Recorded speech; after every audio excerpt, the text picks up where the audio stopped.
tusaalahan idinsiin ka dhow maalintii dhulkan laydinku leynayay ee aqaxdeen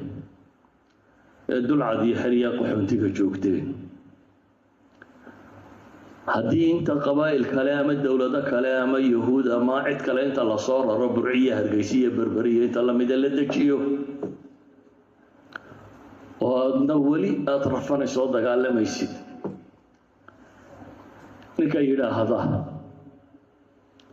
kuwa la soo raree meesha la dejiyey xaq bay u leeyihiin oo waa dowladda waan rumaysanay maxaad ka rumaysnaan lahayd adigu cid kale ha ka fikirin meel kalena ha ka raadin maantaad qaxoontiga joogtay haddii lagu soo weydaarto burco iyo hargeysa iyo berbero inta ama yahuud la soo dejiyo ama dad kale la soo dejiyo ninka yidhaahda waan u ictiraafay inay leeyihiin oo waayo qurumaha dowladda iyo carab baa sheegta iyo war carabi ilaahay kitaabkiisa kuma dhaqanto kaagamana dhowaa carabi gaal iyo muslimba way leedahay carabi munaafiq iyo muslimba way leedahay carabi wax walba way leedahay adigu isqiyaas maxaad rumaysnaan lahayd dulcad maalintaad joogtay haddii inta tan dad la dejiyo weliba la yidhaahdo waa loo rumaysayey ninka yidhaahda markaa waan ictiraafay oo waxaan ictiraafay in hargeysiyo burcaqoladaa la soo dejiyay ay leeyihiin sidaad ka rumaysnaan lahayd unbaa lagaa rumaysayey ayuha alaxiba sidaad barre oo wax dulminayay haddana wuxuu gartay dulmiga muxtalka ama mustacmarka ama mustawطinka inaanu aqbalin walidalik buu Ian Smith iyo South Africa iyo kuwaasi uu la dagaalamayay wuxuu la dagaalamayay dad madow oo nin cadiintu ku soo duulay uu dul degay oo mustacmar buu lahaa laga kiciyo waanu ku gar lahaa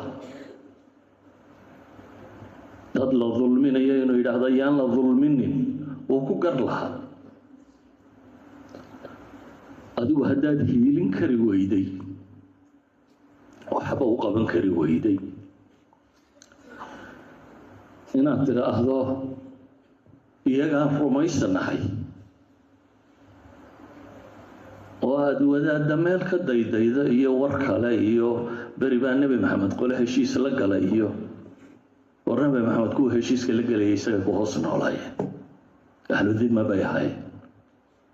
heshiiska markay buriyeen maxay ku buriyeen gabadh muslimaday qaawiyeen bes reer banu qaynuqaac saddex qabiilo yahuud uu nabigu heshiis la galay saddexdabana uu la dagaalamo uu ka saaray muxuu uga saaray gabadh muslimada bay suuqa soo gashay dahabka lagu iibiyo meelaha wax lagu hayo markaasay qaawiyeen nin muslim agtaagan baa kii dilay dabeetana waa la buriyey cahdigoodii waa la buriyey aw kullamaa caahaduu cahdan nabadahu fariiqu minhum cahdi nimankaa ka guntamay ilaa iyo maalinta yimaadeen ma jiro ballan ay galeen aanay burinina ma jiro kii nebi maxamedna way buriyeen ragga daliil ka dhiganaya nebi maxamed baa la galay way buriyeen mushrikiin alcarab wuu la galay heshiis nabiyullaahi maxamed calayhi salaatu wasalaam laakiin qabaa'ilkii heshiiska kula jiray markay ku soo duuleen wuu buriyey وإن جنحوا للسلم فاجنح لها أي أصلوا هشيسيدا وإن جنحوا للسلم